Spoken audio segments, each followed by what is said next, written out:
अब शुरू होता है असली खेल दोस्तों, जहाँ चालाक तपस्या ने एक बेहद खतरनाक जाल बिछा दिया है। उसने समझ लिया है कि जब तक दिव्या और प्रेम एक साथ हैं उसकी काली ताकतें कभी भी काम नहीं करेंगी। इसी वजह से वो सबसे पहले दिव्या को रास्ते से हटाने की सोचेगी। तपस्या अपने मायावी मंत्रों से दिव्या को एक रहस्यमयी पिंजरे में कैद कर देती है। ये कोई साधारण पिंजरा नहीं बल्कि ऐसा जादुई बंधन है जिससे बाहर निकलना नामुमकिन माना जाता है। दिव्या समझ जाती है कि अगर वो यहाँ फंसी रह गई तो प्रेम हमेशा के लिए असुरी ताकतों का गुलाम बन जाएगा।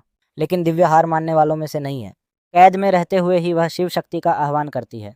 उसकी प्रार्थना सुनकर एक दिव्य ज्योति वहां प्रकट होती है। उसी प्रकाश के स्पर्श से पिंजरे की बेड़ियां टूट जाती हैं और दिव्या आज़ाद हो जाती है। अब दिव्या के हाथों में वापस आ चुकी है उसकी असली ताकत। जैसे ही वो बाहर आती है उसका रूप बदल जाता है, एक साधारण लड़की से एक अद्भुत शक्ति वाली नायिका में।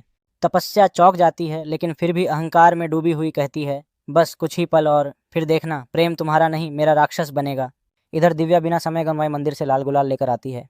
माँ शक्ति का प्रसाद अपने प्रेम के माथे पर लगाती है। गुलाल के स्पर्श से प्रेम की आंखों में जैसे होश लौट आता है और काली शक्तियां एक एक करके समाप्त होने लगती हैं। यहीं से शुरू होती है असली भिड़ंत, दिव्या और तपस्या की महाटक्कर। दिव्या साफ कह देती है, तुम भूल चुकी हो तपस्या, जिस शक्ति से तुमने दूसरों को हराया था वही शक्ति आज मेरे भीतर है, और अगर मैं चाहूँ तो तुम्हारा अंत भी अभी यहीं कर दूं।